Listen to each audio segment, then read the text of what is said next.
Hello, Mr. Vijay, can you hear me? Hello? Yeah, Mr. Vijay, can you hear me? Oh, you are muted, I guess. Uh,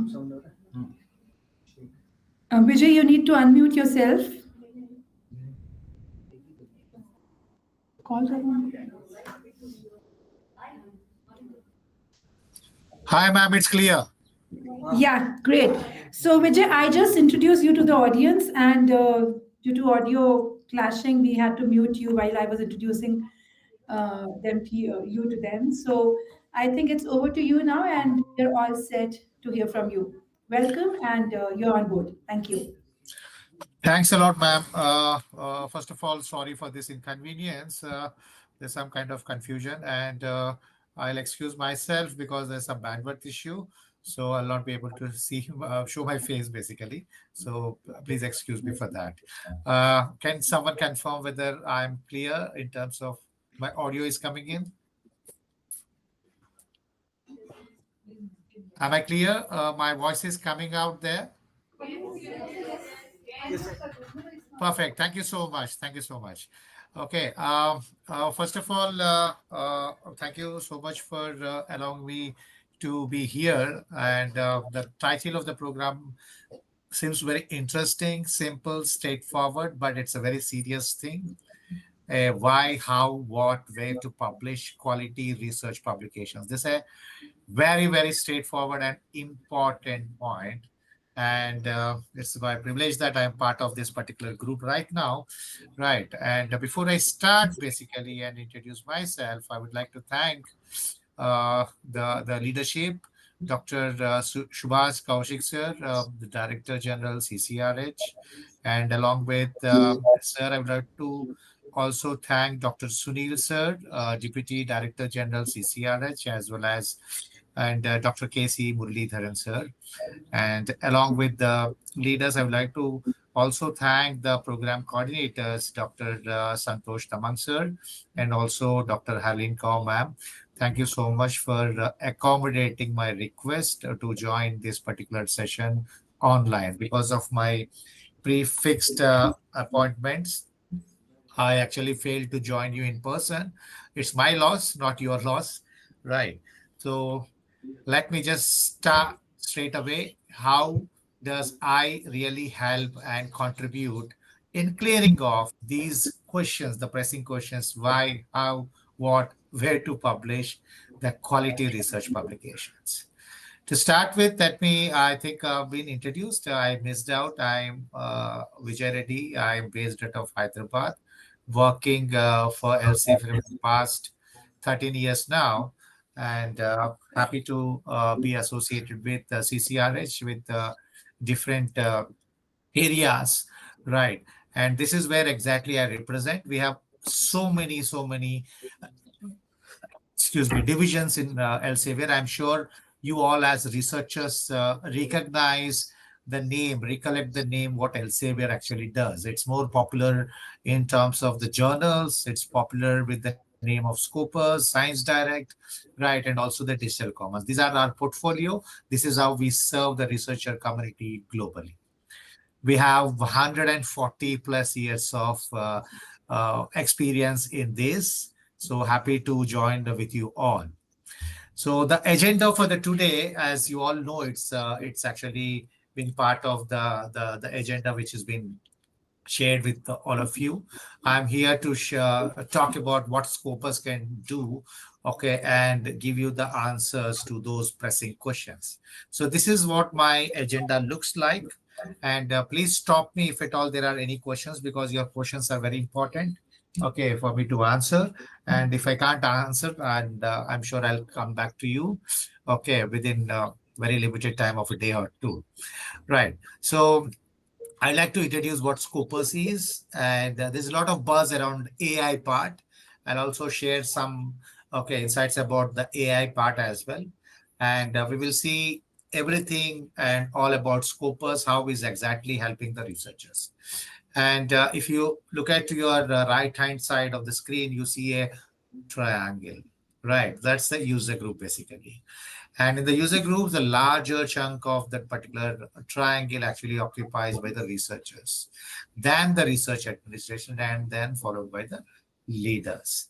So if you look at the user group, every persona, what we talk about here, have different needs in terms of the data. Right. It can be a straightforward data, it can be an analytics, it can be any different kind of research related data. These are the main pillars of the research ecosystem.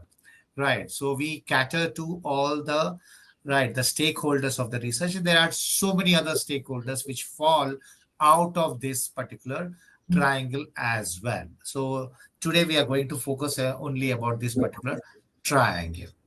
Okay. So the very first thing about the research, when we talk about the questions, the pressing questions, what we have actually discussed as the theme of this particular conference basically is, right, why, where, how, right? So the very starting point of any research is comes to a question, right? So why we should do a research, is it not?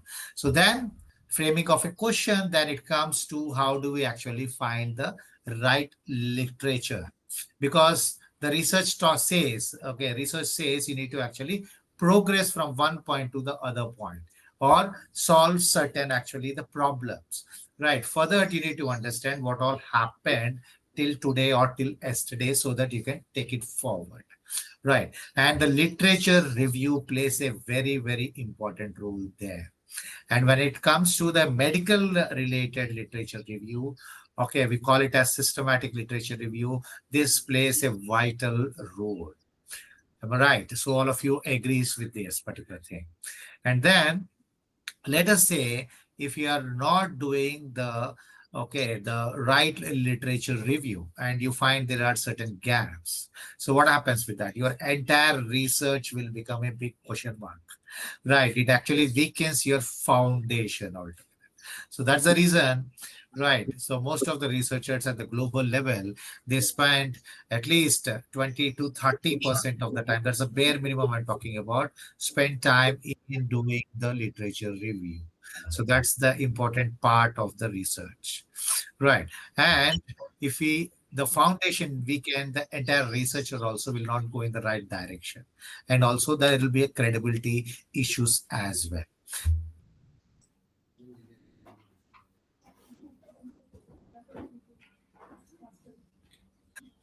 And updated research, right? Uh, a thorough, critical, updated review, right, is very, very important for you to ensure it is relevant, innovative, and trustworthy. So I've highlighted here thorough. What does it mean by thorough, and where do we get these particular things?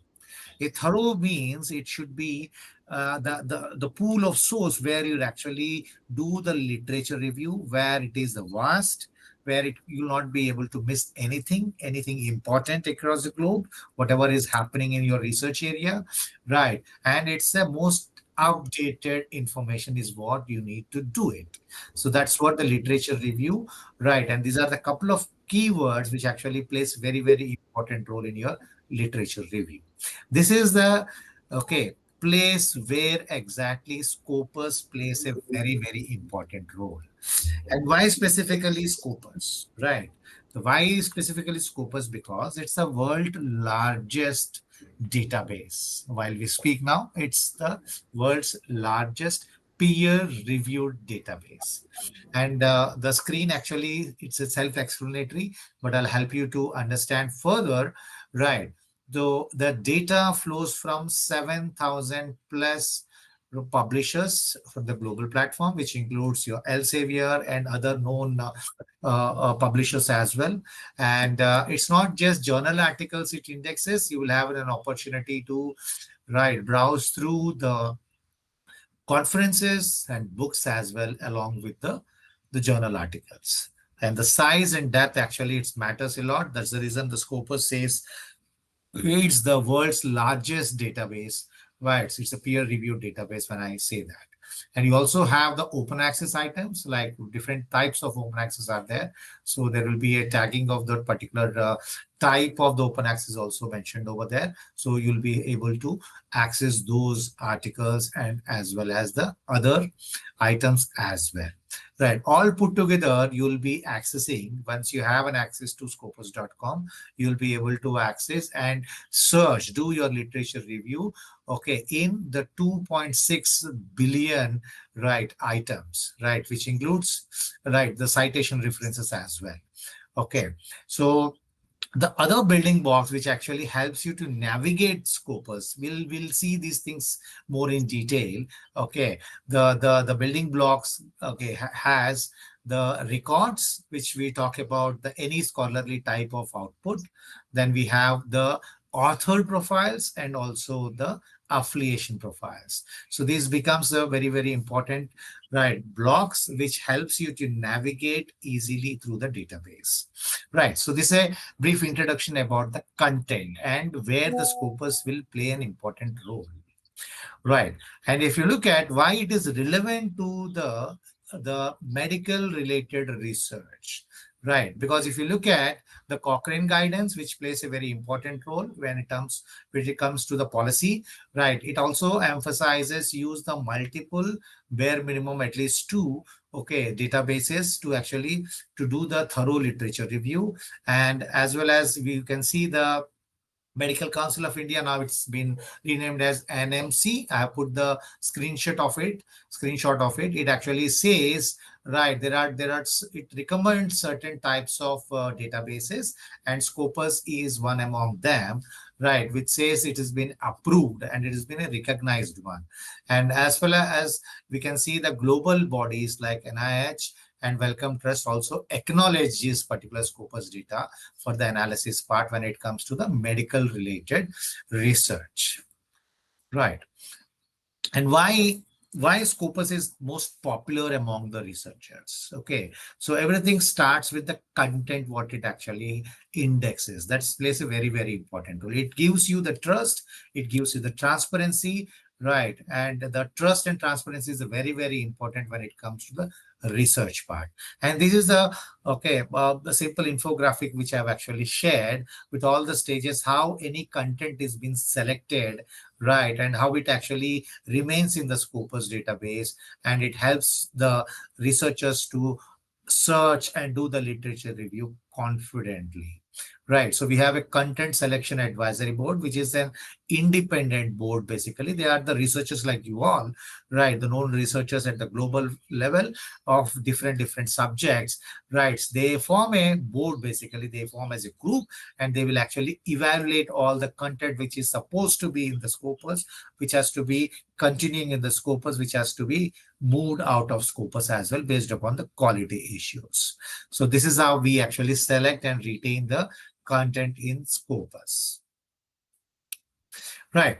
And when it comes to more specific to the medical research, there are two important keywords plays a very, very important role. One is Prisma, right, and second one is a PICO framework, because these are the one of the policies, and also the I can say it has not exactly the policies. I can say it's a framework basically, which actually helps the researchers to take up their literature review, right, and this actually can't be removed. Like if you ask me any other research, which is a non-medical, a keyword search would actually help us to navigate through the existing the research happened till now. But when it comes to the medical research, right, the systematic literature review plays a very important role. And to do this particular systematic literature review, there would be a framework for us to do that. Search criteria, search framework is very, very important. So this particular two, right, keywords which I have mentioned, which plays an important role in terms of medical research. Scopus supports PICO search strategy, right, and it also includes both PubMed mesh terms and as well as the M-tree, right? It can also be adopted for you to do in the search strategy as well. Apart from that, Scopus also supports the formats which are compatible with your Prisma documentations. So these are the two important features which it supports. That's the reason Scopus is actually well known, not just with the engineering or any other technical researchers, but also at the right the medical related researchers as well. Right. I'll just share you one small example of it.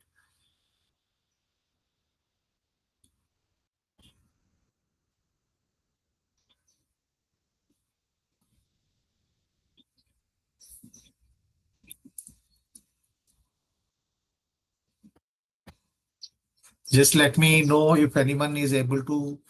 Can you just confirm if you're able to see my screen?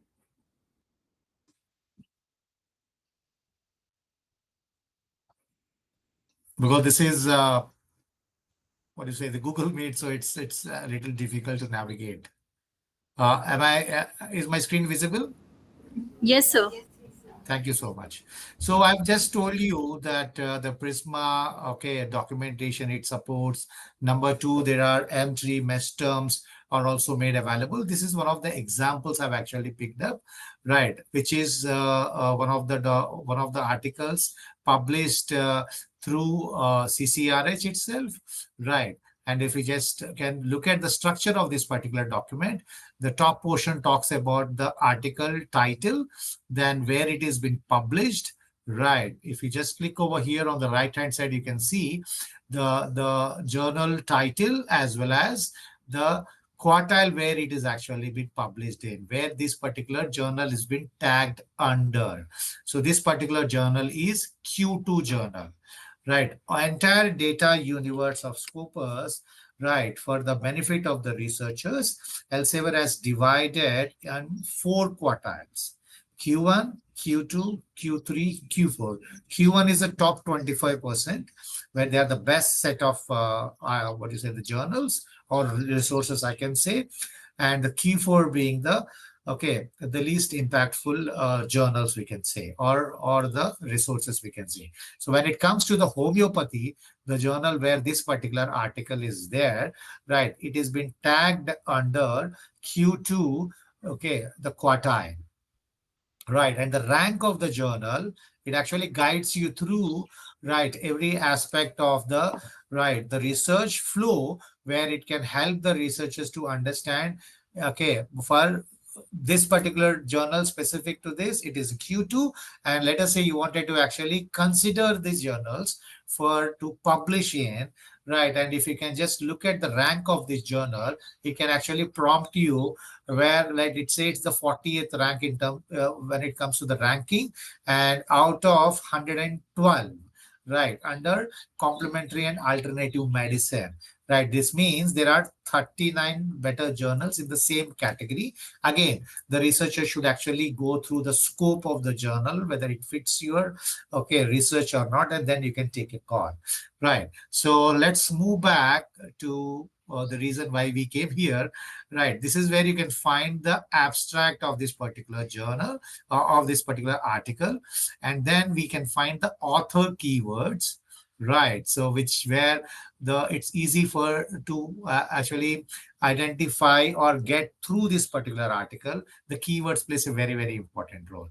And below, if you can further scroll down, you will be able to see the mesh terms and also the M3 drug terms and well as medical terms as well. So this will help you to actually understand more in a better way about this particular article.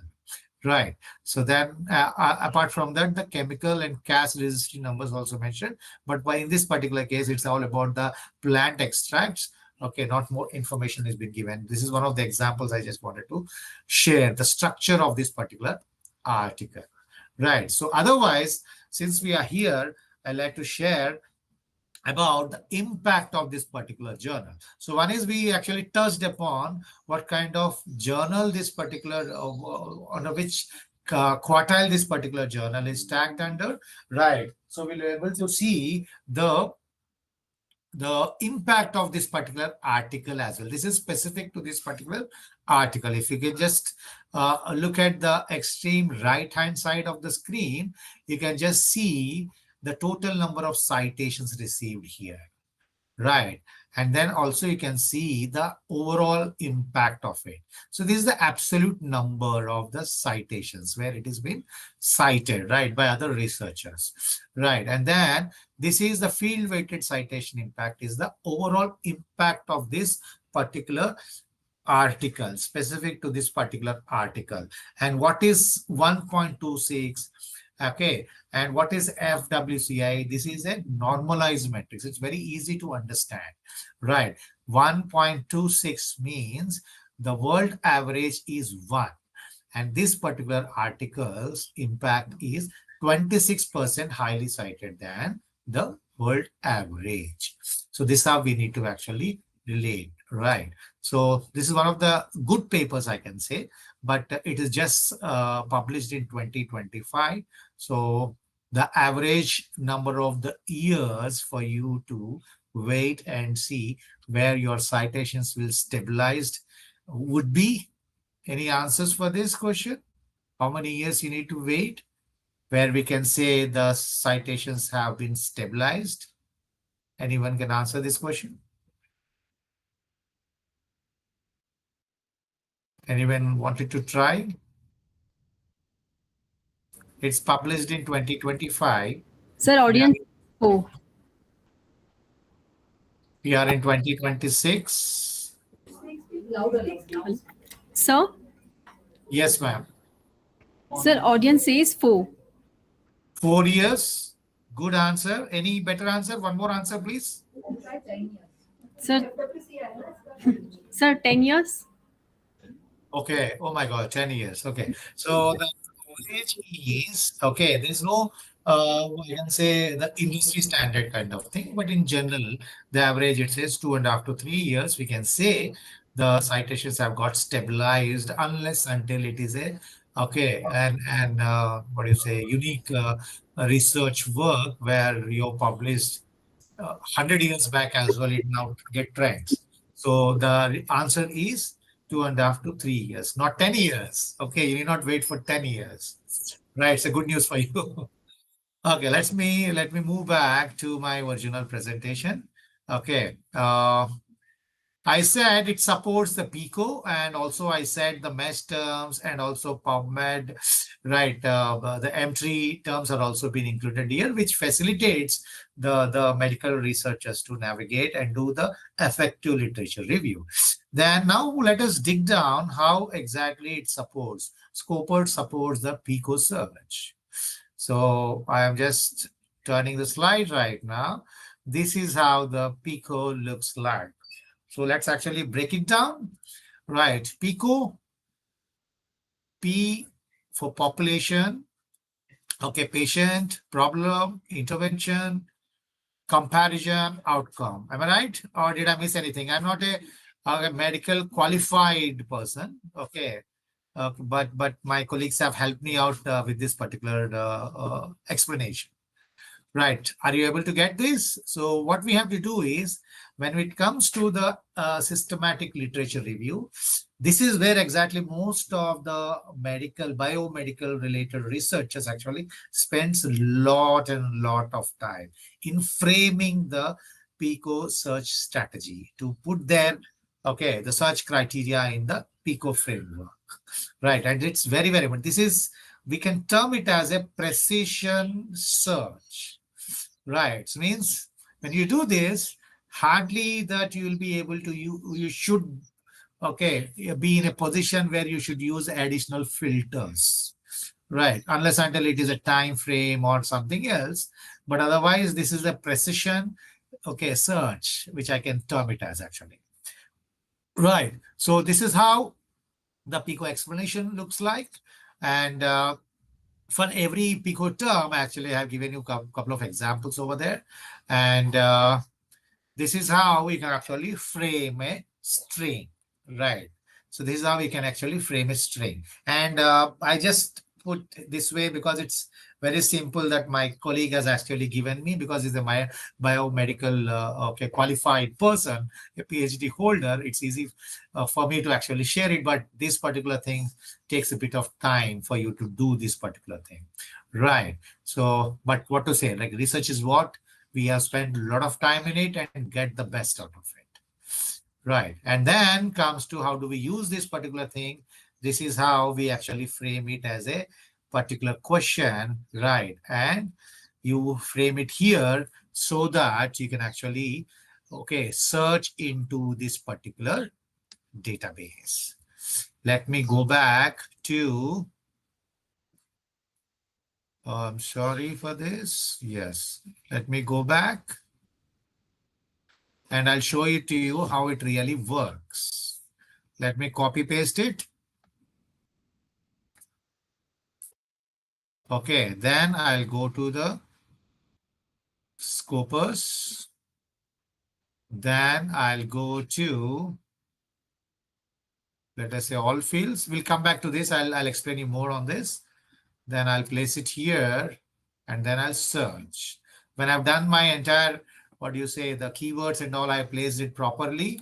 Right, what I've done, right, I've actually placed into Scopus and this is what you got as a result. If you can just look at on the left hand side of the screen, right, you will find all the filters, right, where it gives you the more minute details about the search results what we have got.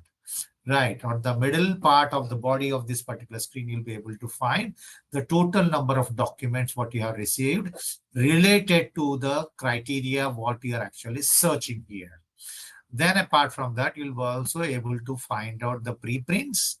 Right, there's one preprint related to this, which is in 2025, which has more of research and as well as academic value.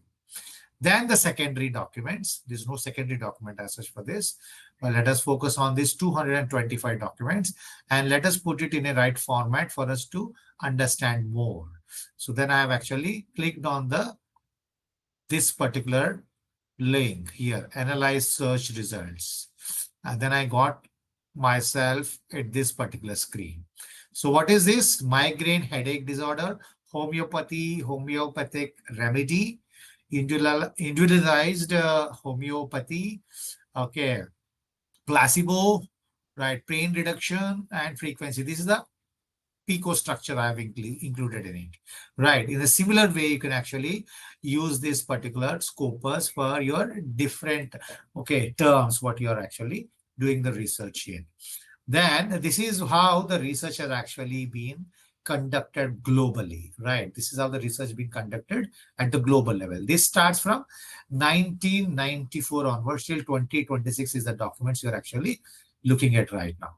Then further, we can just scroll down, you'll be able to find out what kind of journals are dealing in this specific combination what you are searching for. Homeopathy actually, okay, stands out, is the number one. Most number of people are actually publishing in this.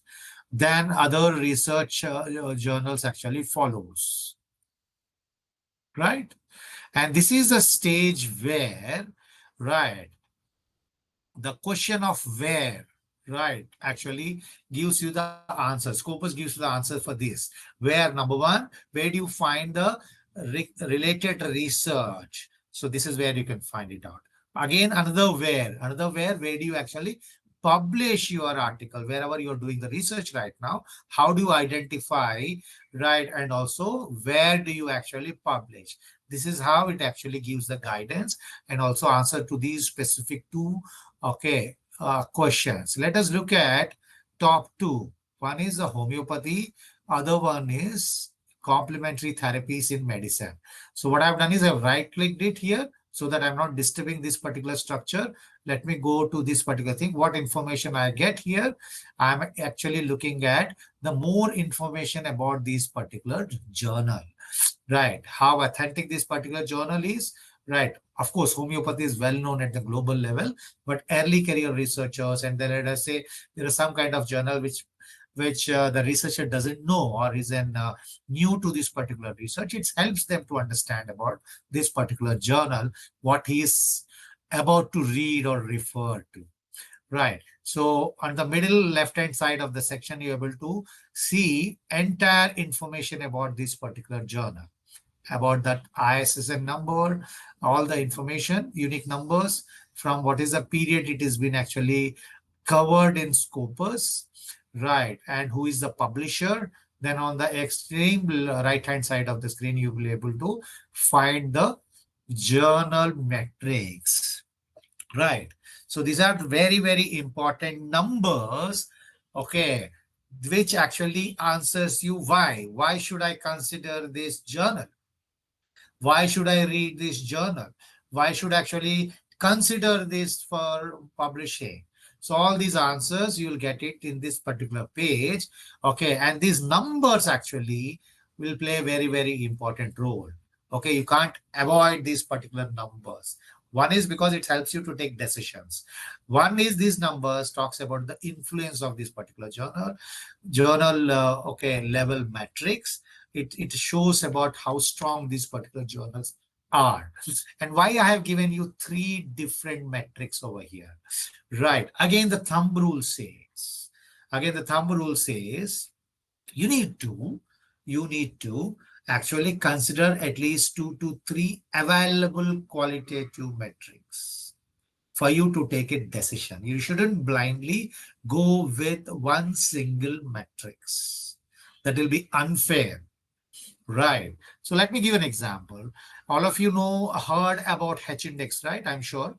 Right. And another one we talk about is, let us say, new metrics, which is a field weighted citation impact or citation per publication.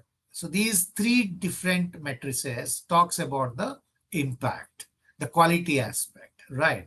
So when it comes to the H index, if you look at, the more the senior researchers are, basically the number will be very good, right? And if a young researchers comes, the H index will not be that much. You can just practically check that, right? But at the same time, if we can look at the article level and check, okay, the field weighted citation impact or citation per publication, okay, there we can actually check, right, the other impact as well. So we have three different types of, the qualitative metrics, and these kind of metrics are available at different level as well. Okay, here we are talking about the journal. You can have different metrics at the author level, that is researcher level, and also at the institutional level as well. Right. And then let us see what else you get at the information here. You can see the calculation of this particular metrics, this site score. Right. It's very transparent. You'll be able to find it and you can compute at your level as well. This has been updated on yearly basis as well. And then at the middle tab, you can see the ranking given here. Rank based upon the site score. Right. You might get a question here. Why this is 3.2? Why this is 3, and why this is actually 0.6? So which is better here? And how do I come to a conclusion? Right. So this is actually non-normalized metrics. You might recollect I used a similar language when I introduced you to FWCI, field weighted citation impact. That's also a normalized metrics. So these two are also normalized metrics, SJR, SNIP. And site score is a non-normalized. You can actually find, and when it comes to site score, bulky numbers also you'll be able to find. But when it comes to site score, SJR or SNIP, you'll find the very, smaller numbers or some kind of more of fractional kind of thing, right? So SNIP, SJR, it's very straightforward for you to understand. Anything above 1 is above world average. Anything below 1 is below world average.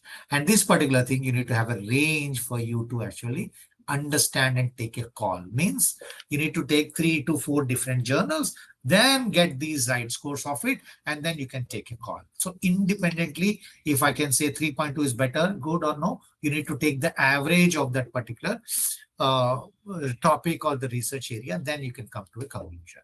So, but otherwise, if you look at it, homeopathy, the ranking given based upon the site score, here is what the 40. We have seen this as well earlier, right? So what does it mean? So this is actually in the category of complementary, right, alternative medicine. There are, scenarios where one single journal is tagged under different categories as well, Right. So in this particular case, it is straightforward. There's no more confusion added. Okay. So in this particular category, excuse me. So the rank of this journal is 40 out of 122.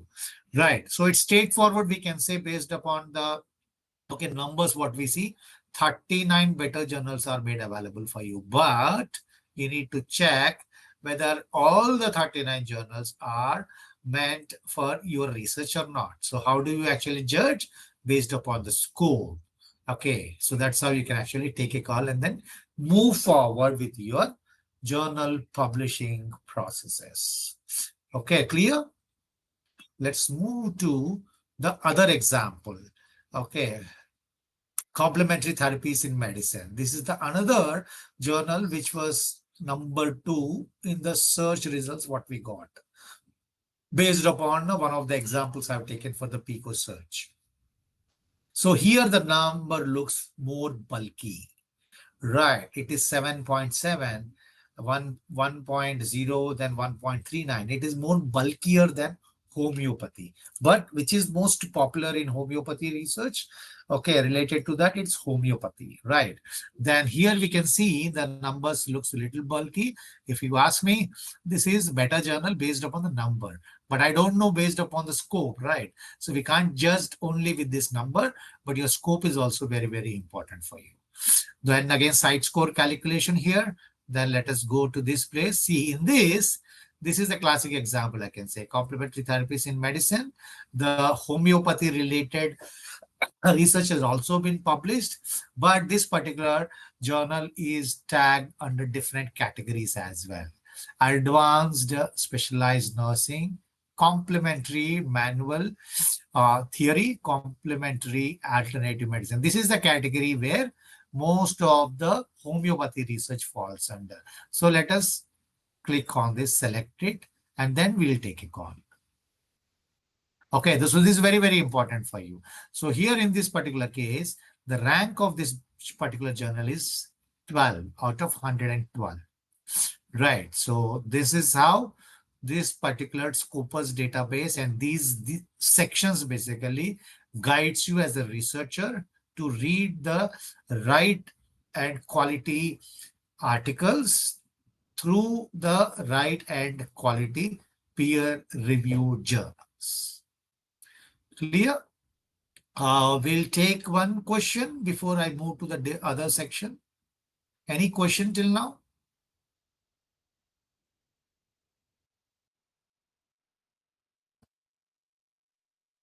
Any question?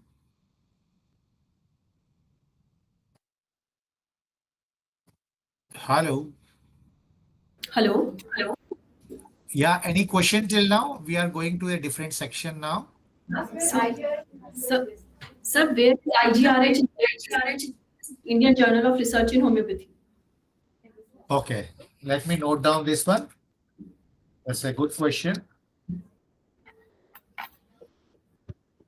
I'll answer this question in a bit.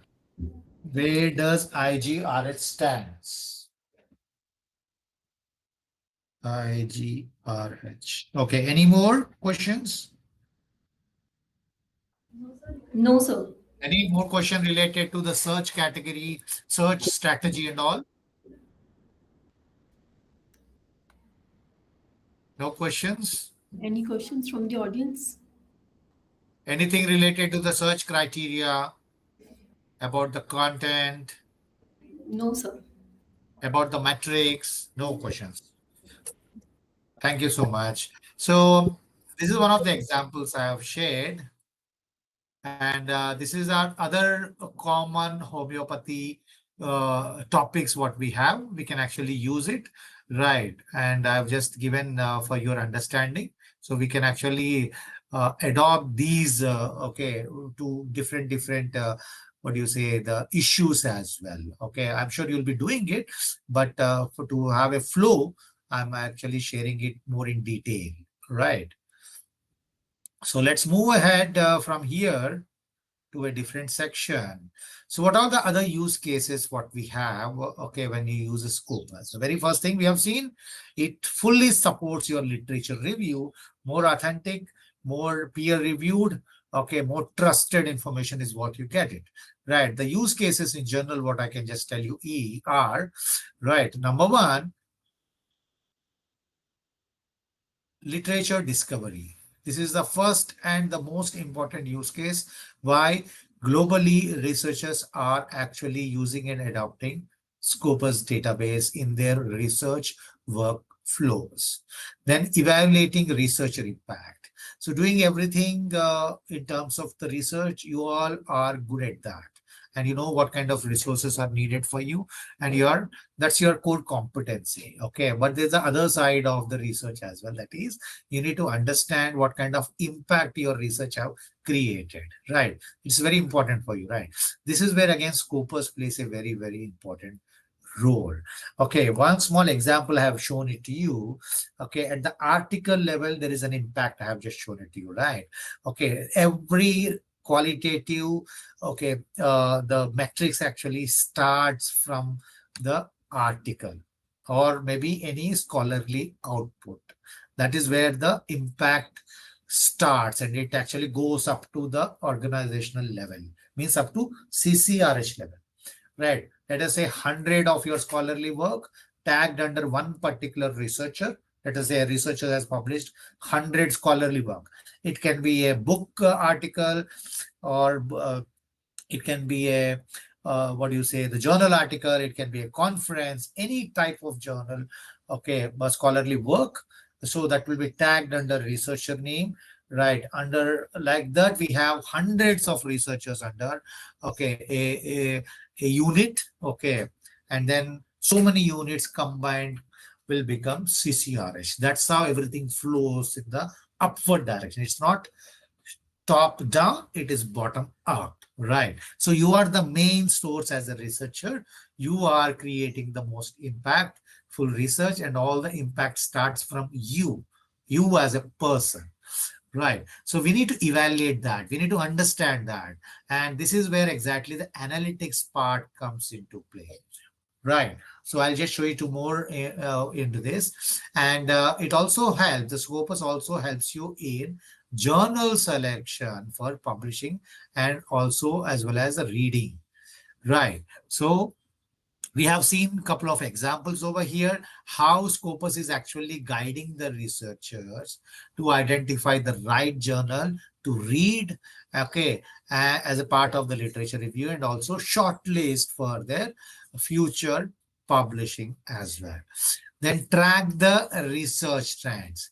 This is the most important thing, where researchers actually, right, fall a little short sometimes if they are not using the right tools, right? So the role of Scopus again actually, right, it strengthens its position basically here, because when it comes to literature discovery, okay, tracking research trends also becomes a part and parcel of it, right? So a database should be in such a position that it can actually identify the gaps in your research as well.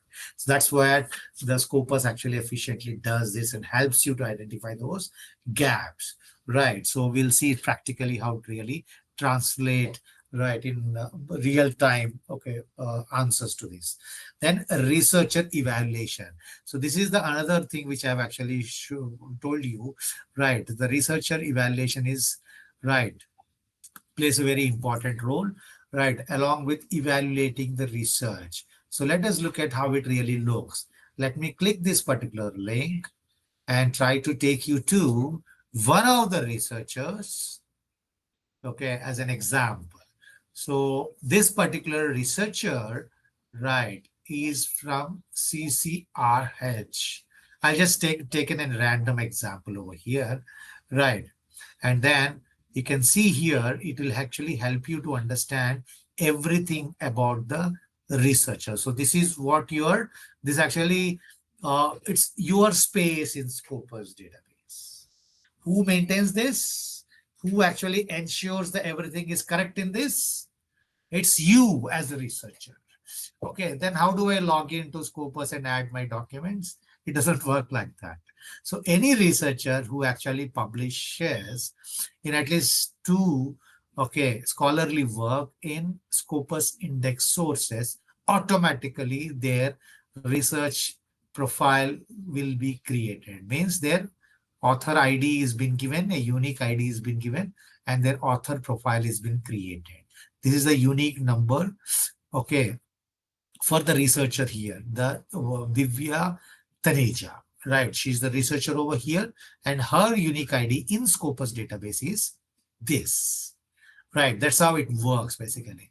And tomorrow, let us say, Divya Taneja, ma'am, I can say, right? If she uses Divya T or D Taneja, what happens? Okay, most of the times we using the machine learning, other technologies, what you use will club everything, but few times, okay, because there's no rule, right? Divya Taneja is only one person across, right?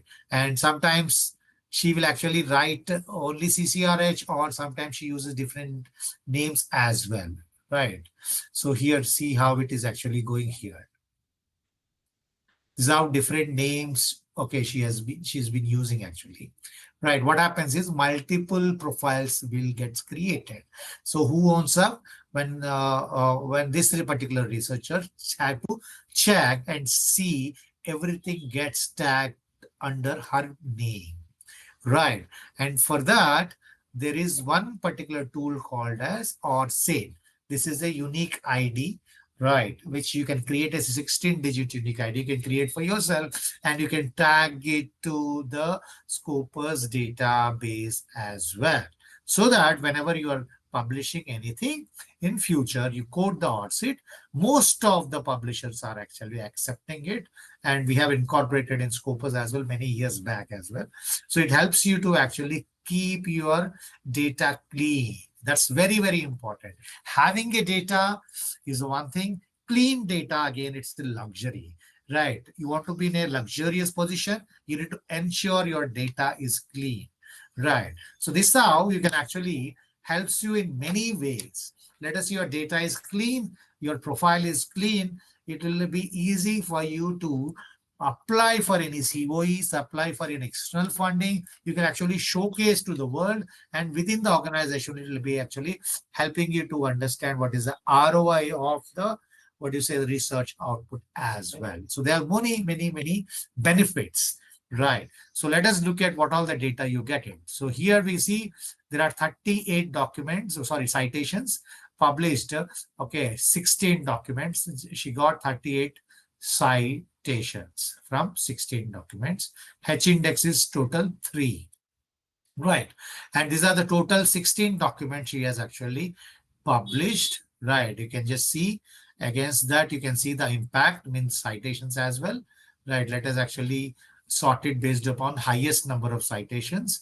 You can see 11 citations she has got, and this is published in 2019. Let us deep dive a bit. You'll get more information as well. On the extreme right hand side, you'll be able to see, okay, there are some what do you say, black color ropes and buildings as well, right? You find this, the blue color, okay, towers talks about the publications. This is a pattern you can see, and these, the dots, the connecting dots, the rope connecting dots basically is a number of citations she has received.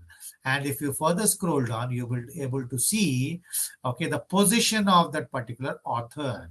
Okay, means as an author, as a first author, she has published 3 documents out of how many?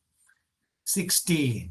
So balance 13 are like a last author, no co-author. Most of them are co-author, and 3 as the first author. So this is what most of the researchers at the global, okay, institutions have asked us to incorporate this. We have incorporated this, right? We have also given certain, what do you say, the features where set document alert as a, let us say you own this particular profile. You can actually click on this so that you ensure everything get tagged under your name.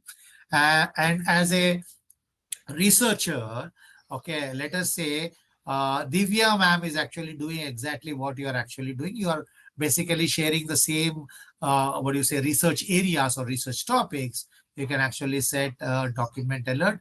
Whenever she actually publishes any, you'll be able to get an alert directly from Scopus, where you can check her latest publication. This not only works within the organization. Let us say you are in CCRH, is also CCRH, it works for someone else in across the globe. Okay, and you got a hands on to the similar kind of profile which matches your interest. You can click on this, you'll be able to get those alerts as well. Right. And what we are actually seeing here is the highest cited article. Right. This is what we see here. And the structure looks same here. Right. And you can as well see the impact here. This is the reason actually I brought you here. You'll be able to see the impact here. So these are the traditional ways to, okay, measure the impact of your research work. Apart from that, Scopus also captures the Plumex metrics. What are the Plumex metrics?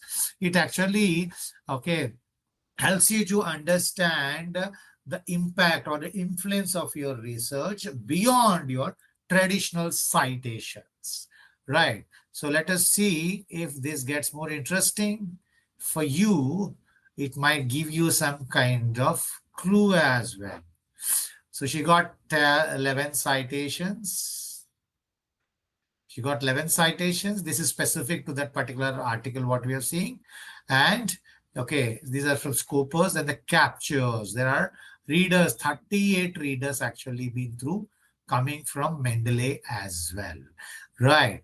And there are certain, what do you say, the examples I could actually share if I get hands-on to that. You can as well see, right, in other social media captures as well, like news captures, policy citations, patent citations, including Facebook as well, okay, including Wikipedia. All these also will get captured, okay, once your article has got such kind of impact or influence on the society. All those things get captured automatically, right? So what is this lesson gives you? If there are any early career researchers or the young researchers there, Mendeley also can be used. It's a free tool basically. You can be very active over there, right? Keep sharing your work there. Make your research more popular so that you can attract more eyes onto your research, which leads to some kind of citations. Clear? And let us move forward and see the impact, the overall impact of this particular researcher. We are still at the author profile. I'm talking about the impact of the researcher and also evaluation of the researcher. These are the 2 points I'm covering right now. Right now, let us see the impact. We have seen the citations and Plumex metrics and everything, but you'll also able to see the SDG contributions as well.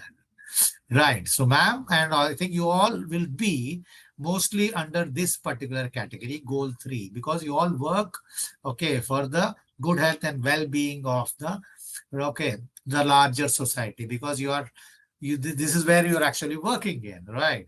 You are saving so many lives. Okay, in future also you'll be continuing doing that.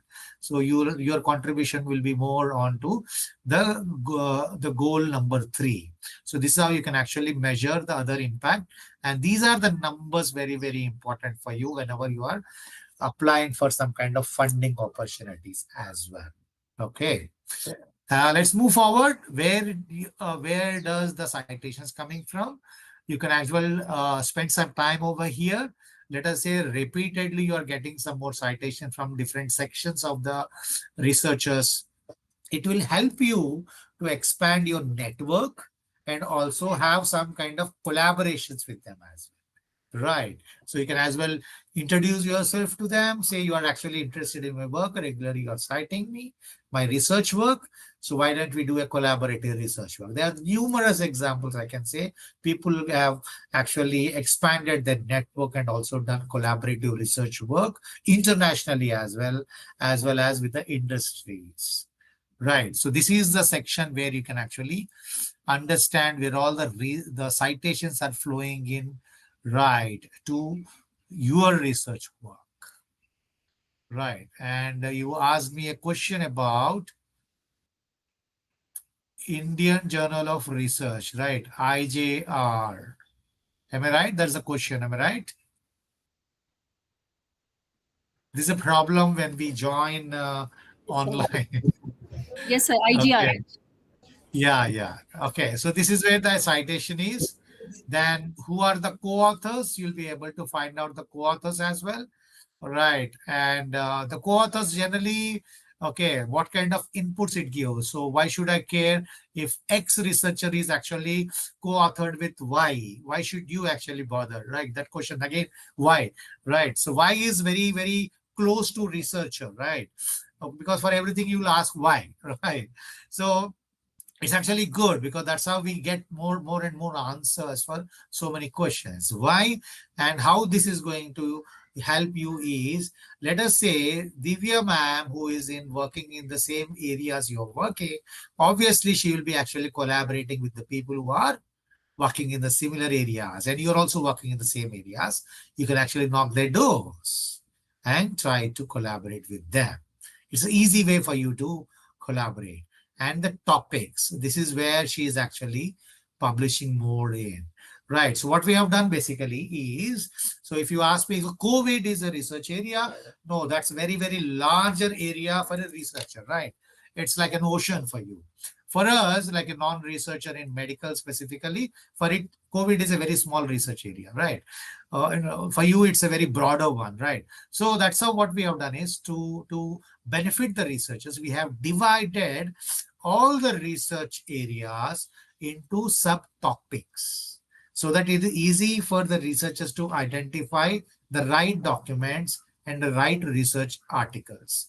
Right. So we have created almost 99,000 subtopics. Okay, all the research areas. We have total 16 research areas. We have divided them into around more than 90,000 research topics so that it will be easy for you to actually pick and choose the right ones which suits you the best. Right. So this is all about a author profile. That's how it's actually plays a very, very important role.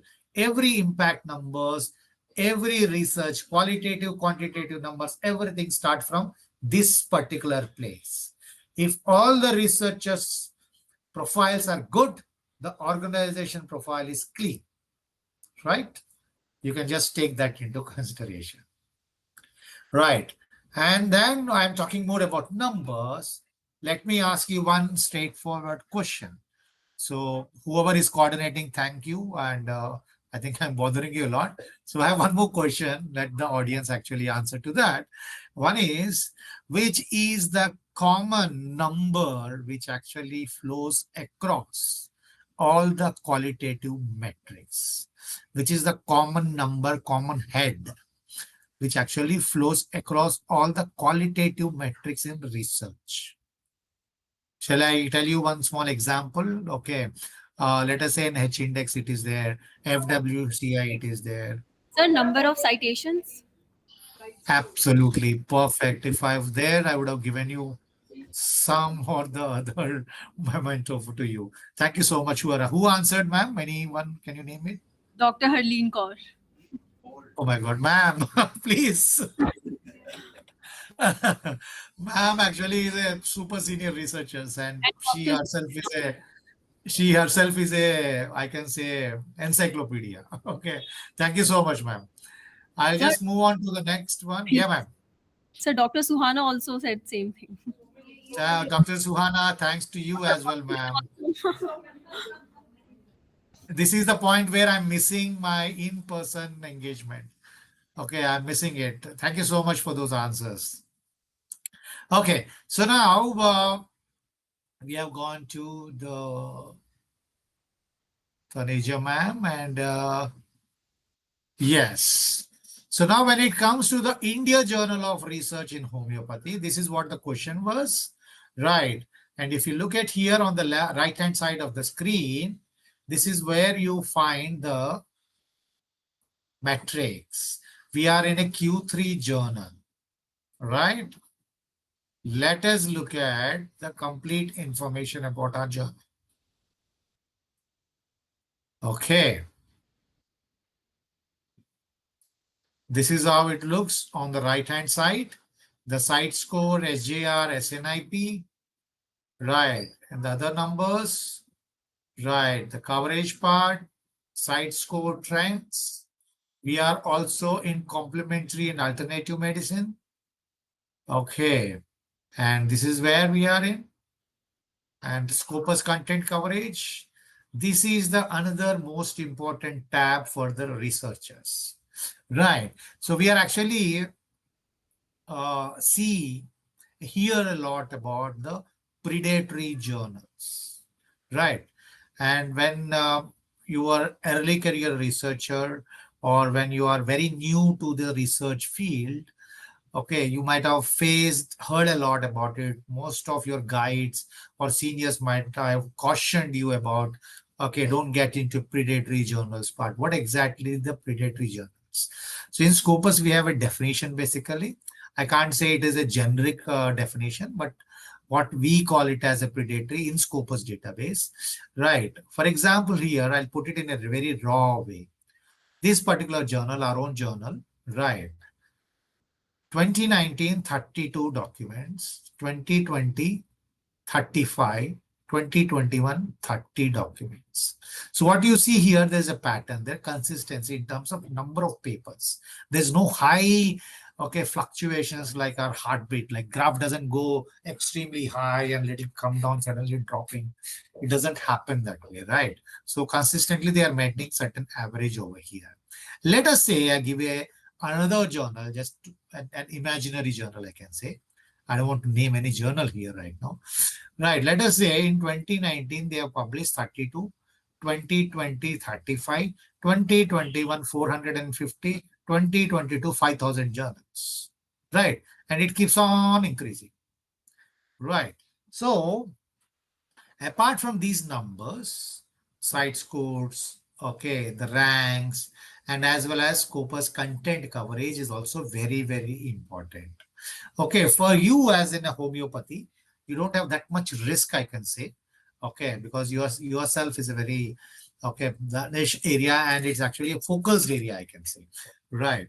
Okay, so you might not be having that kind of issues, but in general, for the interest of the researcher community, I'm just mentioning it. So whenever you find this kind of pattern, there's sudden fluctuation, sudden jump in number of documents, okay, right, you should avoid that particular journal. Why? Because in Scopus, we have an alert basically, right, which it identifies that there is a spike in the numbers, which can, okay, we're not 100% sure, which can lead to a compromise in peer review process. Okay, just to give an example, in any college or any office, there are 500 people sitting. Suddenly, 5,000 people jumps up into the same room or same school, same college.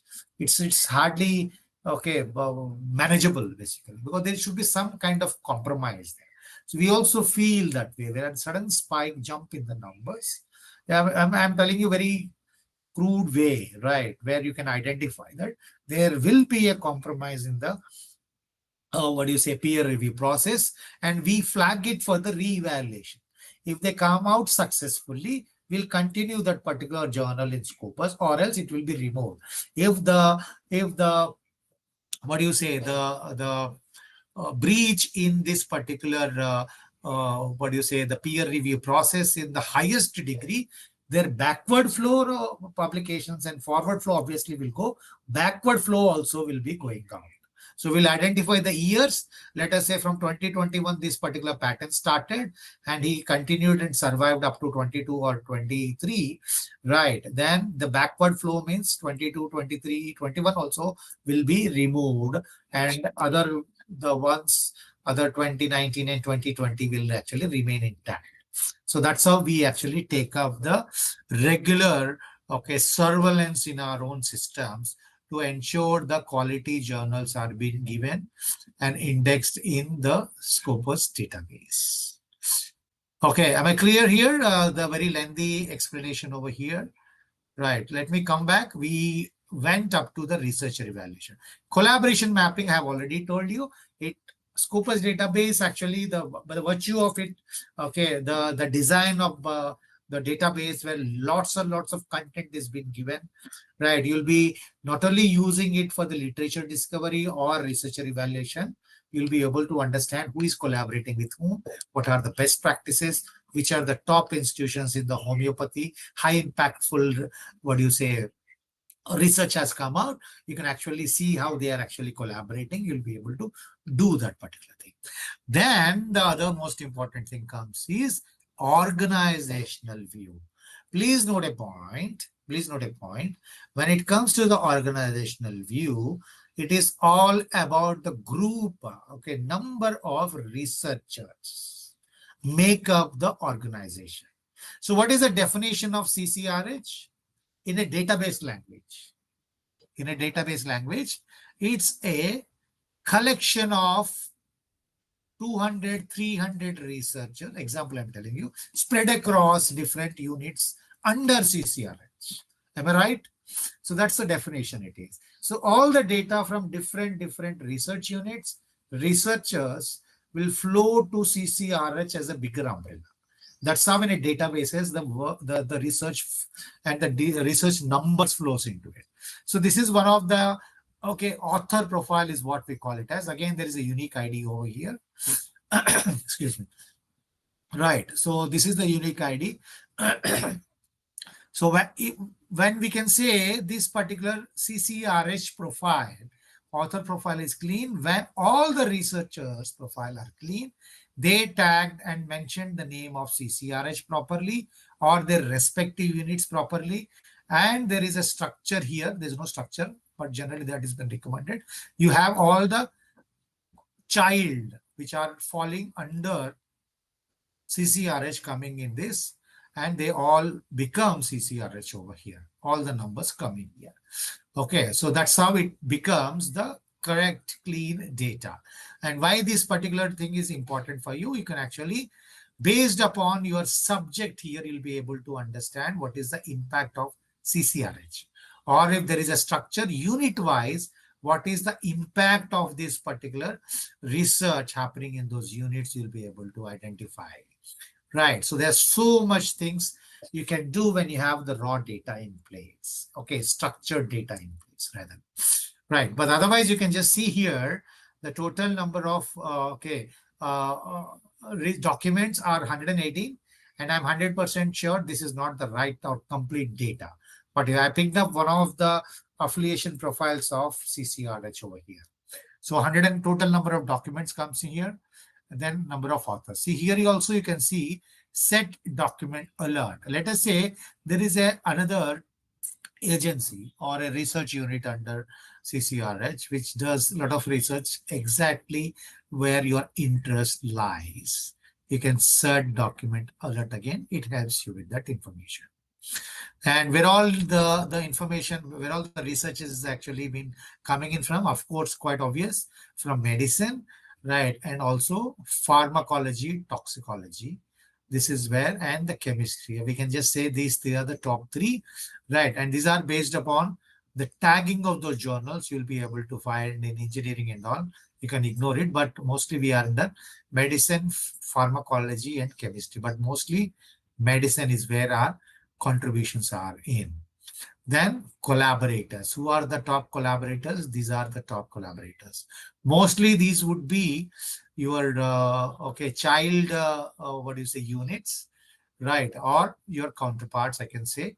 But this is where because they are the entities are different, and different entities names have been given, you can identify. You can as well understand what kind of research came out with this collaboration, what is the impact of it as well. Right, so that's how this data can be reused. Then SDG contributions. This is where the SDG contributions looks like, as I've told you. Okay, because you are working in the, giving the good health, well-being, or praying for everybody's well-being. Your contributions mostly are in, right, goal number 3, and this is where your contributions are being registered here. This is how you can see. Now let us look at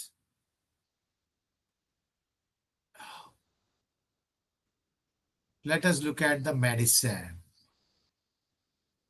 right, which is the highest number of publication came here from. Then I will go with the cited highest, right, 113 citations 2020.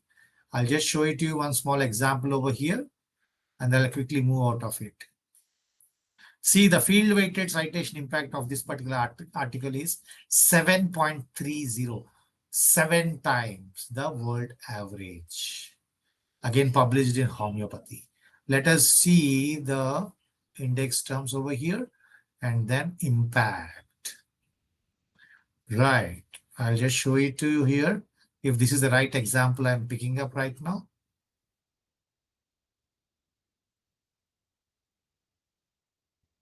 Yeah, PubMed Central. Because the PubMed Central data also flows into Scopus directly. You'll be able to find the citations also flowing from PubMed Central as well. Then Mendeley again playing a very, very important role over here.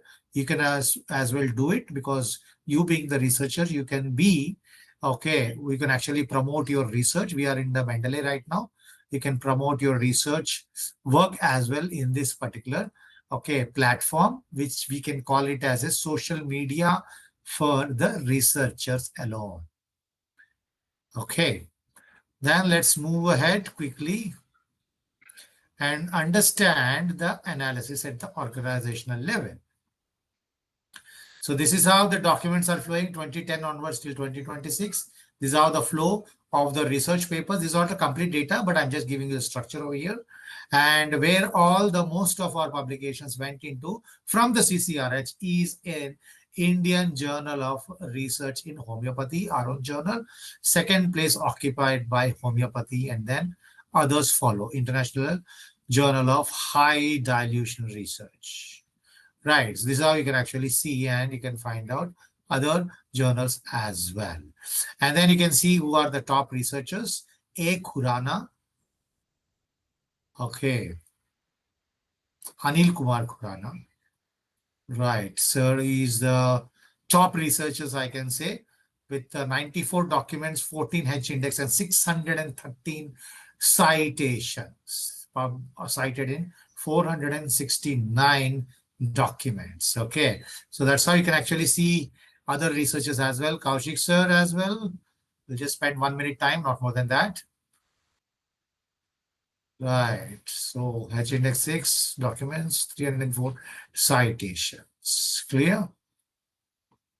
Okay, so the important thing is the takeaway from this is it's very, very important. It's not just you publish something good and you leave it there. No, it doesn't end your job there. Your job actually, second leg of your job starts. Ensure that is being tagged under your profile. That's your job, number one. Number two, ensure that you are promoting your research work. Then only you're able to get more and more citations. Promote here, right? Just promote your work, okay, to your, what do you say, the prospective readers. Basically, it's very, very useful and important for them as well. You're indirectly or directly, you are actually benefiting the science, not to yourself, basically, right? So keep this. So it's not just, and right, once you actually publish it, it doesn't end there. You are actually, what do you say, your task never end there. That's your responsibility. You promote your science, and that's responsibility that you ensure your research has been tagged under your name. That's important for you and for your organization as well. Then we're all we have been actually collaborating with. This is what we have seen already, right? And we can as well see with whom we are actually collaborating. Okay, in terms of international collaboration, Netherlands is coming in. And then finally, we'll be also able to see the type of documents. Okay, it's very common when we are in medical field, okay, articles dominate. Okay, they dominate more than the conference papers. Conference paper is more of technical engineering, computer sciences, but articles dominates here. Okay, and review papers dominates here. And then you can see here subject wise, we have already seen this particular thing. And the other most important thing, what is important for you is where all you are getting the citations from. This intelligence also you will get it when you use Scopus. You'll be able to track, okay, where all the citations are coming from, which country, which institutions, which author is actually, researcher is actually citing you more. Again, it actually opens the door for you to collaborate Right, that's important for you. And this is your H index of your medical, okay, publications with the sample data. You can consider this as a sample data. This is not your complete data, right? And then total number of citations are 571 for the documents, 108, right? And how do we define H index? Can anyone, one question, last question you can say, okay, how do we explain the H index as 14? What does that mean to a layman? Can anyone answer except Harleen ma'am? She knows all the answers. Anyone else? How do we explain? How do we actually define this? I didn't understand what is H index means. Can anyone explain this? I'm not able to see everyone or anyone rather. You can answer it.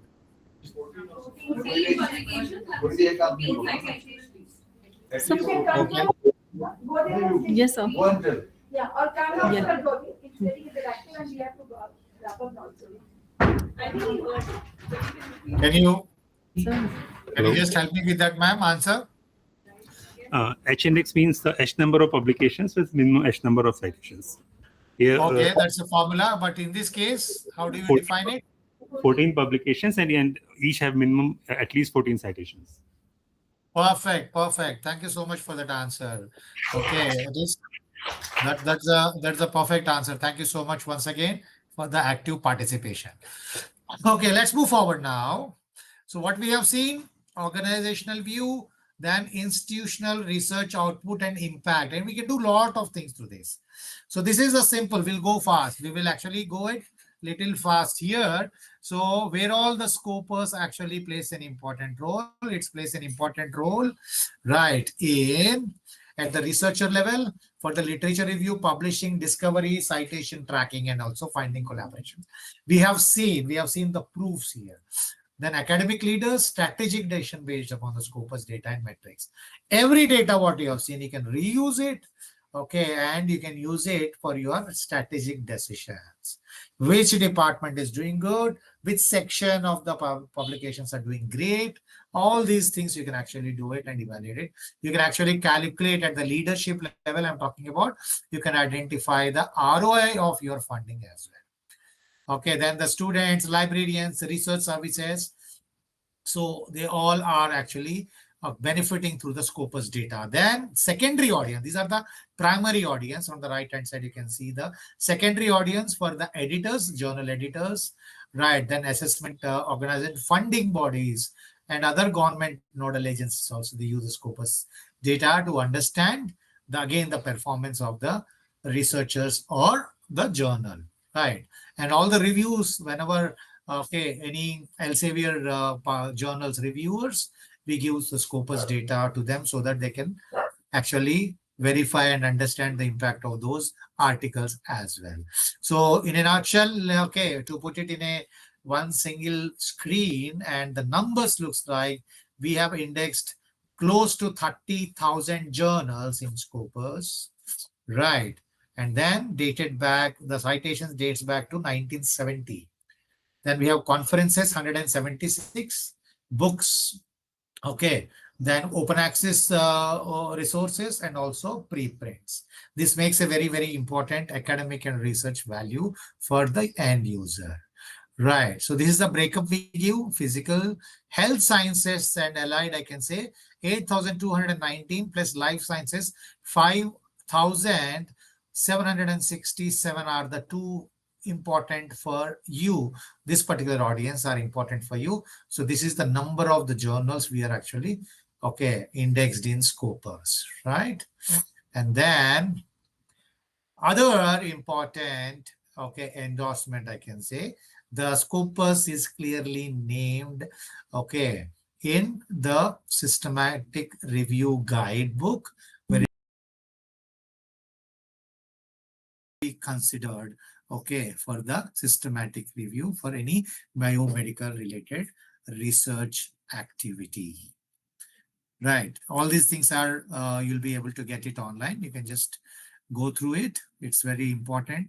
Once in a while, you can go through it. It's important. It brushes your skills and also knowledge. Then comes to the other important thing is the Scopus APIs.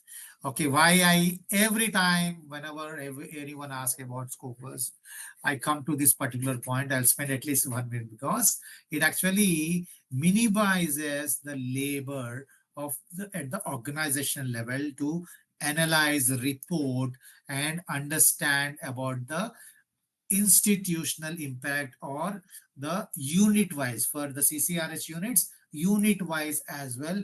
You'll be able to create a dashboard at your own level, provided you have your data clean.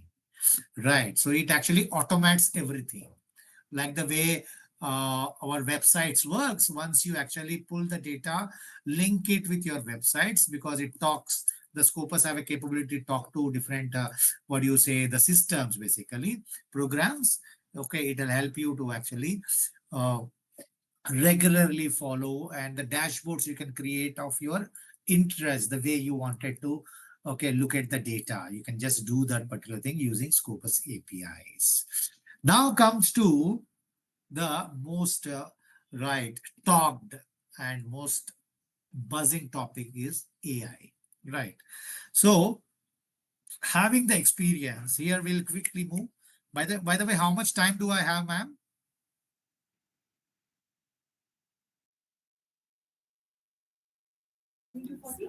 2:15. 2:15. Another 15 minutes I have. Yes, so 10 more minutes. 10 more minutes. Thank you. I will complete it before the 10 minutes. Okay. So everyone talks about Scopus, everyone talks about AI part, but there is a huge confusion about which AI we should use. Right. And also when I went to one of the research unit, someone asked me, right, there was actually a big news item in news, right, where Trump, the president of United States, he said they are removing the cloud from every place from the government engagements, and they are going with the chat GPT and all. Right. They said it's about surveillance and everything. Right. So everyone started asking me the question like, oh, all the data I put, all the data I search, it's been shared by any other third parties and all. So these are the very important and natural questions coming out. Right. And whether the AI tools which are available in the market are meant, okay, for the research or not. Right. Again, these are the questions. Right. So we have answered most of the questions because research is a very serious thing, right? Doing a research is a very serious thing, right? Because if at all you're using a wrong tools, you'll end up in actually playing with your own research work, your name, and institutional name as well. Right. If you get into a wrong, okay, citations, reference work, or any kind of journal article which is not okay, the correct way it has been presented, it will go into everything goes into the wrong direction, basically. Okay, to put a full stop to all this, 2.5 years back, Elsevier has introduced AI component and AI layer in Scopus. 2.5 years back, we have introduced this. This is actually to help the researchers and remove all the confusions, because Scopus AI, when they use that, searches the data only in Scopus database. It doesn't go and searches the web, open web. Okay, when it searches only Scopus data, that means the CSAB, the Content Selection Advisory Board, has put forth certain terms and conditions, rules, and also the processes which journal resource has to be part of Scopus. So you are actually searching in that world only. So this gives you the confidence, researchers, the confidence, okay, to search and actually believe in the data output, what it is actually giving. Right. And also I have told you there's the one thing which Scopus helps you is to identify the gaps in your research. Right. This is what I'm talking about, the emerging themes. The system will prompt you to understand what kind of gaps or the white spaces you can actually think of. But otherwise, if you look at what do you get the Scopus AI response, till now you have seen different responses which we have used the scopus.com as. You have seen the certain data coming in a certain structure, right? In this particular Scopus AI, the structure is bit different. What you can find, you can find the summary automatically created, done by Scopus itself. So what does it mean? It creating its own content? No, it is not generating its own content. It is actually bringing out the content from Scopus, and it actually summarizes for you and expanded summary. So there is a gap over here. Okay. Where let us say you are happy with the summary it is given, means you are happy with the search criteria, what the query, what you have asked, and you can move forward with this when there is a checkpoint over here. Right. And then when it comes here, what you can do, let us say you're not happy with the summary, you can reframe the question and then again move forward. Right. Or else you can just move with the expanded summary and go deeper with the follow-up questions. It also helps you with the concept map. Right. Yeah, again, it has got a very, very good research value and also academic value for you to understand about the new concepts as well. Then it will give the complete reference of the foundational document. Okay, the documents where the content is actually coming from. You will have the data hands-on, okay, on the topic experts in this particular area where you are actually searching for. Then you'll get the report as well, deep research report. Right, and also you'll be having the emerging themes as well. This is what you get the right correct structure where you can actually follow through your research work. Right. So let me share it with you in a bit. I'll go to the Scopus again. And we have done a lot of activity over here, right? I'll go to the Scopus AI tab. And then what I'll do is I will search something related to COVID research. Sorry, any questions someone can help me?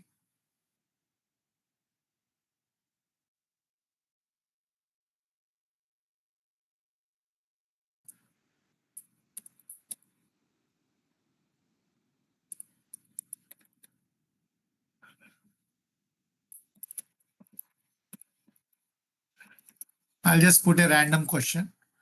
Meanwhile, if you have any specific question, please do ask me. I just asked this.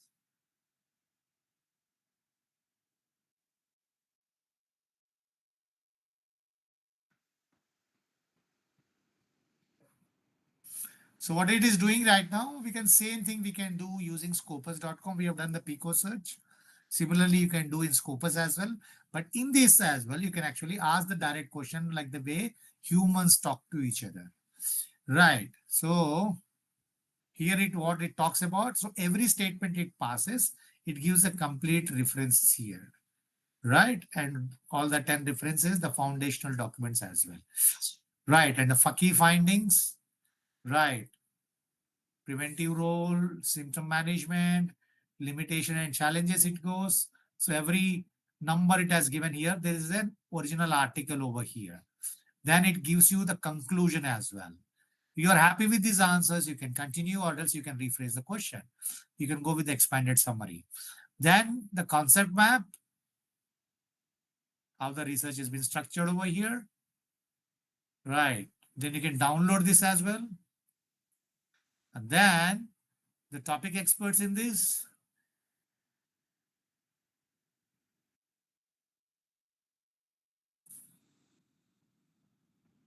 Anil Kumar Khurana sir is there.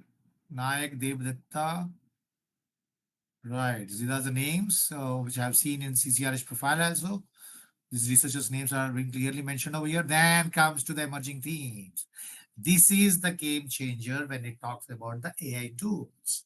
It not just right recycles and presents you in a format where you want it, but using this particular technology, it actually helps you to understand what are the emerging themes.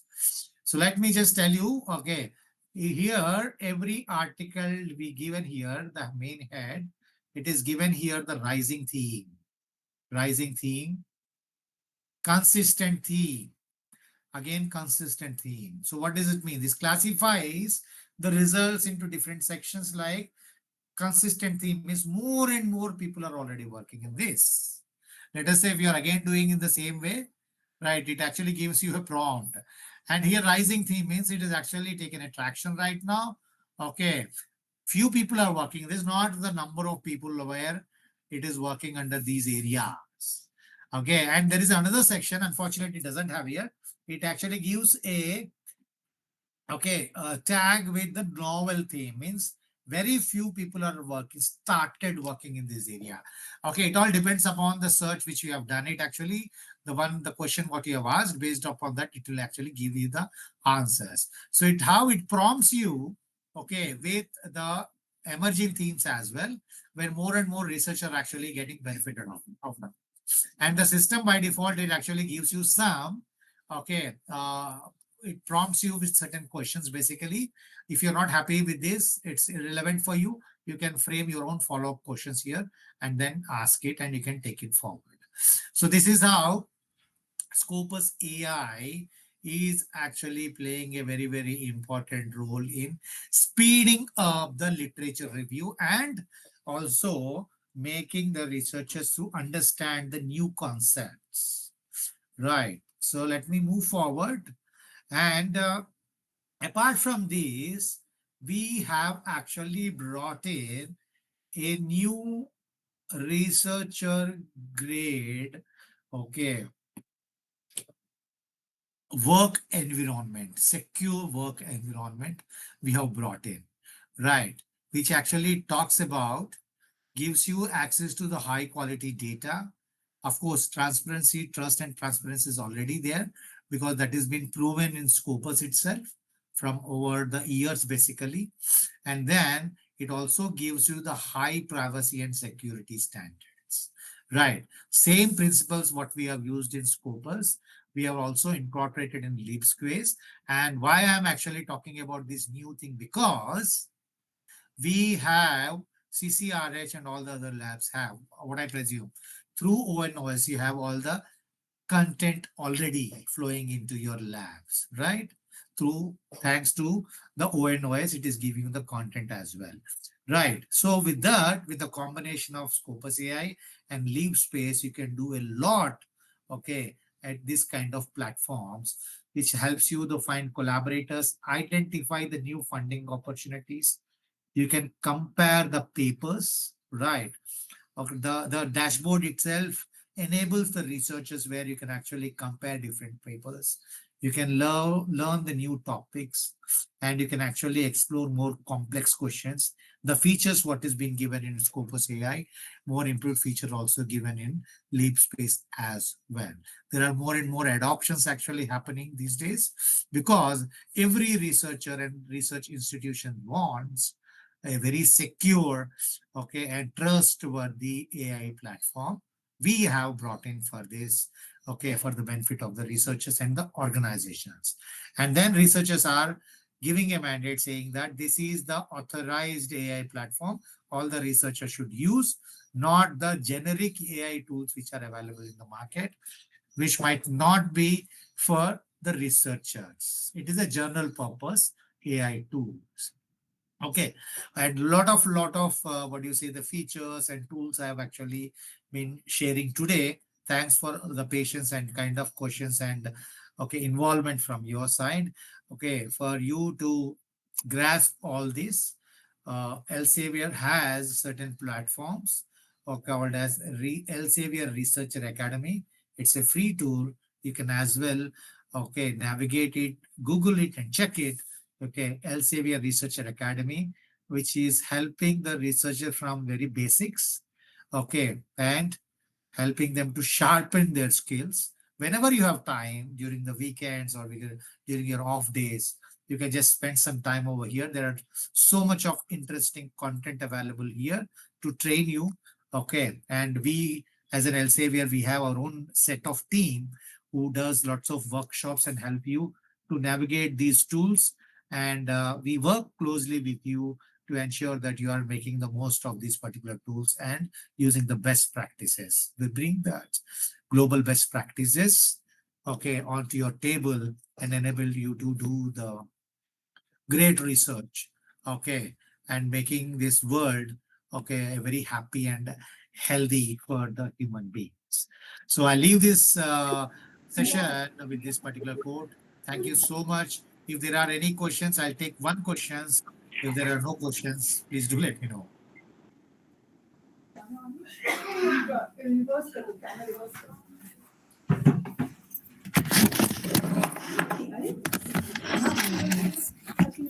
Are there any questions? If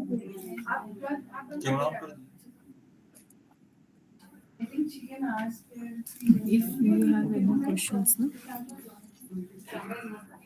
The mic is on.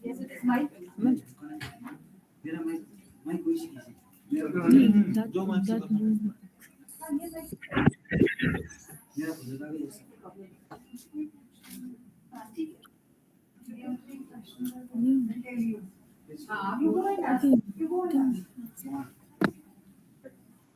Any questions, ma'am, or I will just No, sir. back to the free time. Okay, thank you so much, everyone. Once again, thank you so much for giving me this opportunity to interact with you. Again, I'm extremely sorry I couldn't be there in person. Yeah, man. Sir, we have questions, one or two questions. Yeah, I'll be happy to take them if I can answer them. Yeah, so in Plumex metrics, you were showing the patent citations, right? So from where does that patent data is taken up when the patent citations are put up? We have patents databases actually flowing from all different patent offices. I think close to 17 patent offices we cover. And that is actually, we call it as a proxy to the innovation, I say. And we actually gather that particular information. In the starting, I have shown it to you, right? The kind of databases and okay, here we see, right, data sets and all. So this is where we have the complete system where we actually pick up the data, okay, from the patent offices, and we actually reprocess that particular data and see where all the researchers got the, okay, citations basically. And we give this kind of data in the form of reports and also in the form of dashboards for those specific institutions whom they are actually interested in these kind of impact studies as well. So that includes the national patents or the international patents also, number one? Everything, ma'am. All global patent offices. Because once the patent is granted, it is in the official site and you need to have permissions from there, I think, because that's why my question was that do you take the filed patents only or the granted patents, and then how the citations occur? Ma'am, we what I mean to say, let me rephrase my answer. Let us say X number of publications are there from CCRH.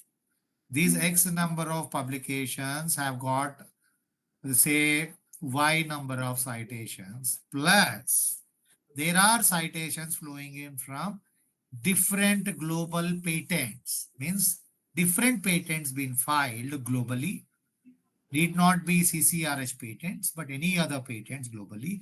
They have cited CCRH publications. Okay. Those are the numbers which I'm talking about as patent citations. Similarly, we have the capacity to capture the citations which are coming from the global policy bodies. It means, just an example I'm telling you. Let us say WHO as is an example, has cited in their one of their policies the publication coming from CCRH. Just an example I'm telling you. So those citations also we have, and Scopus has the capacity to capture those citations as well in the system, right? Hope I'm clear. Okay, okay. And I have another question. You were showing I think I don't remember that slide when you were showing that the homeopathy, the journals when you were showing that the homeopathy is number one, then the complementary medicines.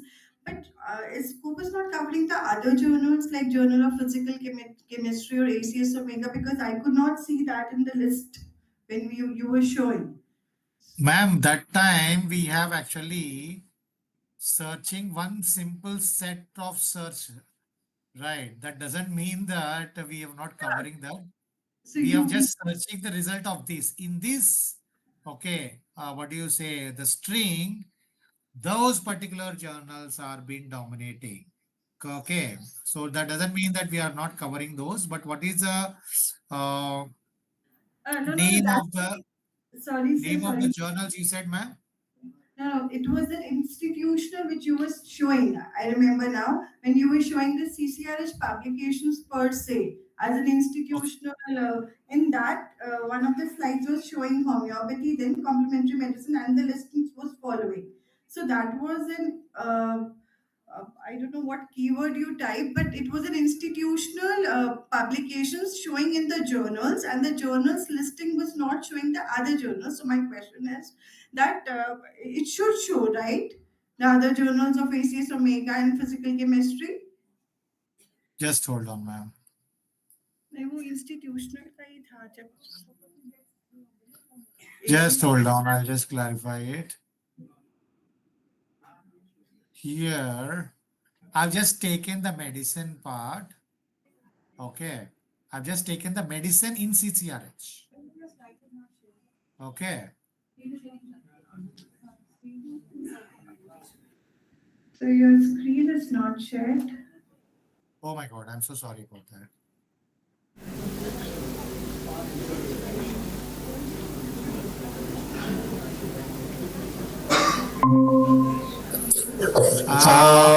I'm sharing it now.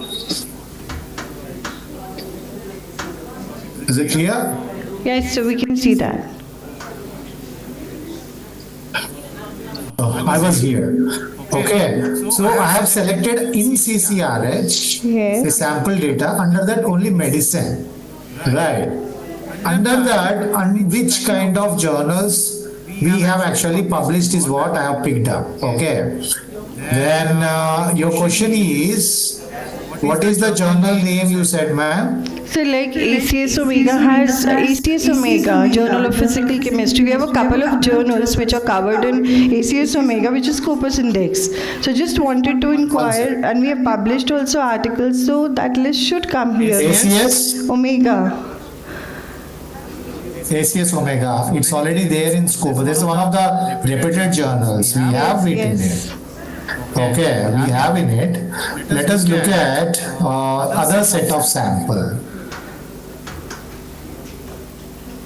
In this, let us look at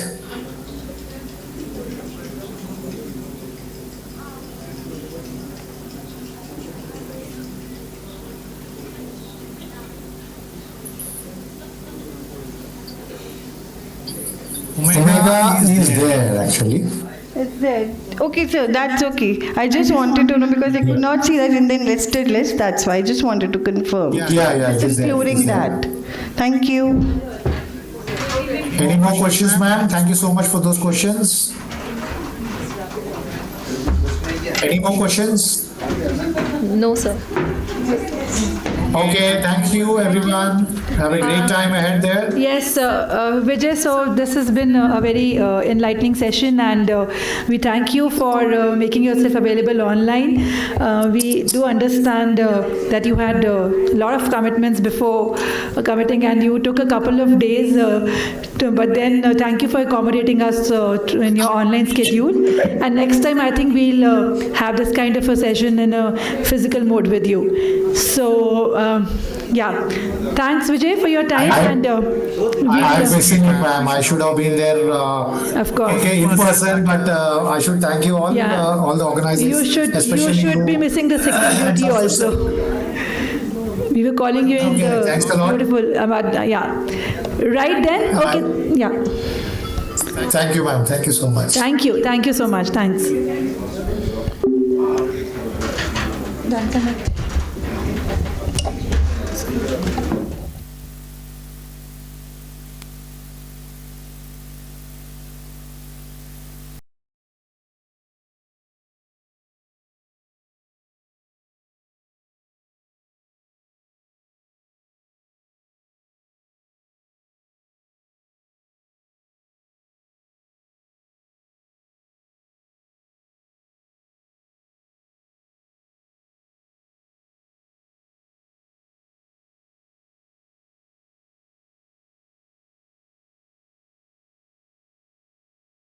Wish to speak? Anybody? Quick ones. Oh, yes. Only 2 lines, okay. Okay. 2 words. Yeah, thank you so much, the organizers, especially the officer in charge, Dr. Santosh Tamang, and his team, his staff from CCRH Gangtok. We had a great 2 days of deliberations and great stay and great food and great scenic beauty we could enjoy. So this is one of the best CMEs we have attended. Thanks a lot for that, and Dr. Harleen, especially the effort she has put into it in coordination and getting this done. Thank you to you. Dr. Murli is here for his support throughout. Huh? Although we had great deliberations, I already said that. Thank you so much, Dr. Suhana. That means a lot. Thank you so much. No, so thank you very much. I'll just say, due to paucity of time, a +1 to what Suhana said. I think that everybody else will also agree on all those points which she has already raised. So big thank you to everyone. And as far as the workshop was concerned, very carefully designed, I must say. It had the right balance of all the aspects which were supposed to be covered if you're talking about publication and things, that we face day in and day out. It had covered a lot of real, problems that we are facing on daily basis. Those chota questions, acha aise waise, wo sab we could cover. And the insights about IJRH and the comparisons and all, they were really wonderful. We loved it. Thank you so much. Thank you. This encouragement means a lot. And Peaches, your turn is not going to come, I guess. One feedback from the clinicians also, please. I think we would really appreciate if one of you could give us some feedback on what we could serve and what we could not serve, perhaps. First of all, I would like to thank the CRU team for inviting us from the State Department, and also that we are very grateful. It was more research related. Yeah, we are there as a clinician, but we'll also like to opt for clinical research that can be done. But I feel like the clinical research portion was a bit less for us. So if that could have been done, that it would have been very good. And rest, other everything, it was totally balanced. We came to know about how case report can be done, case series and all, and it was all overall very good experience. Thank you, ma'am.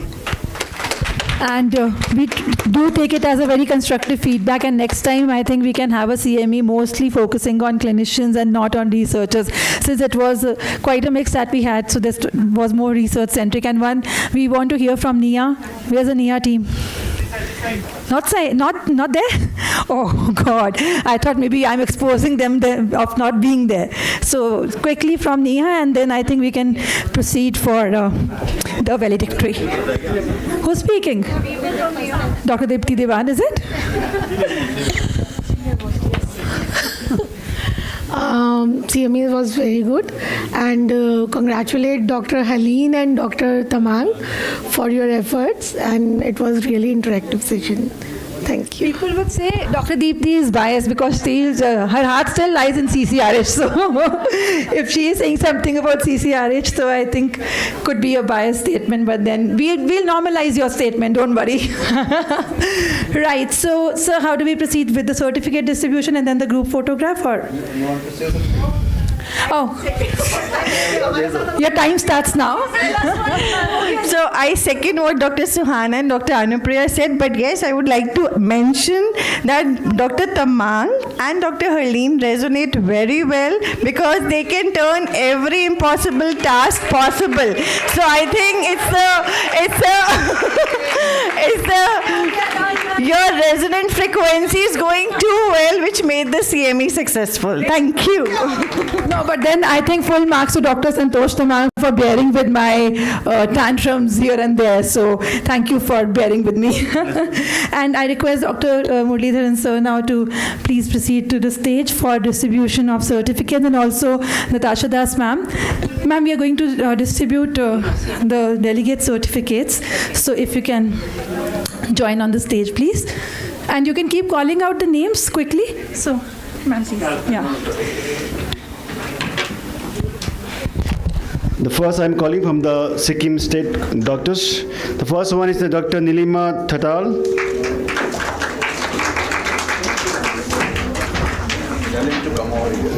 Please come over to the stage. Next on the line is Dr. Kavita Thapa.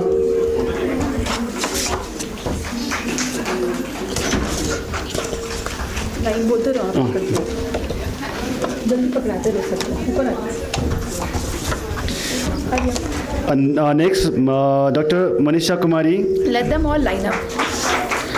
Next, Dr. Yamuna Sharma. Please keep lining up over there. Please keep lining up. Go from behind the sofa. Yeah. The next, Dr. Roshma Thapa.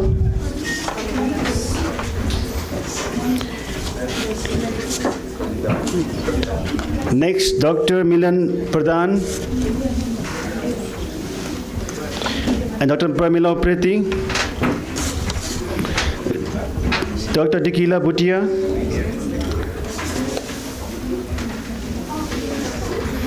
And Dr. Ashwin Kharka.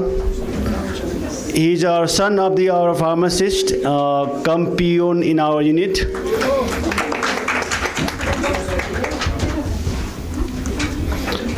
Next, Dr. Adarsh Sharma and Dr. Aparna Sharma and Anushika Sharma and Sukriti Chetri. Please give your claps. Big round of applause for everyone.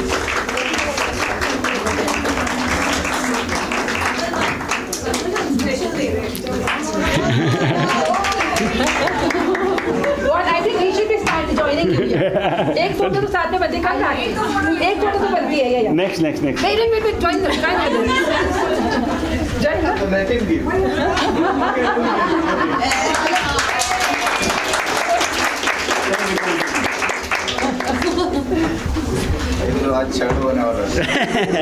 No, sir.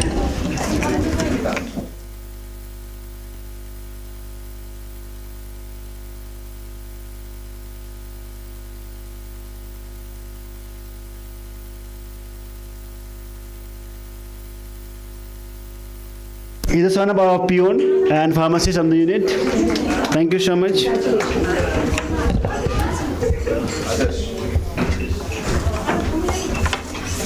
Dr. Adarsh Sharma.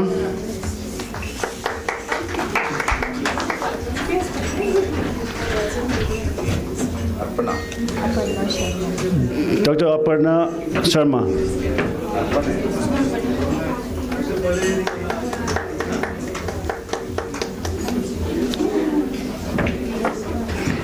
Next is Dr. Anushika Sharma.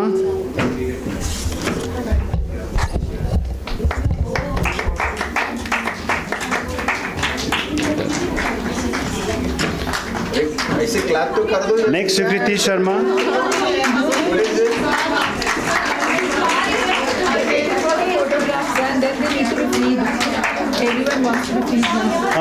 I'd like to invite the next Dr. Dipti Diwan from the Neha, Dr. Ranjita Gupta, and Dr. Betsida Kurbali. ये set में सब लोग ऐसे बैठ रहे हैं group photo के लिए चेयर्स ले आओ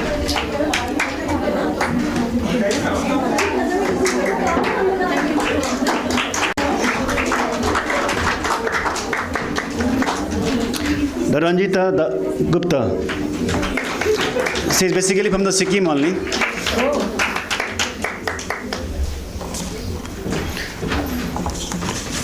Dr. Bitsida.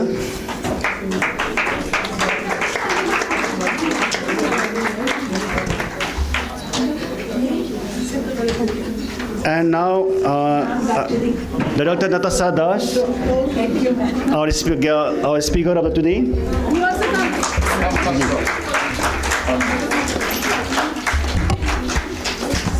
Thank you.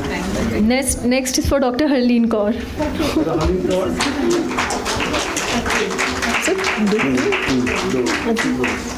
That is for yourself.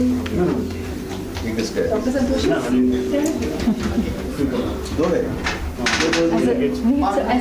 आपका कहाँ है स्पीकर वाला? मुझे क्यों नहीं आ दिया? Okay, so we can have a photo. It's a group photo. You can get a chair. You can just announce the chair.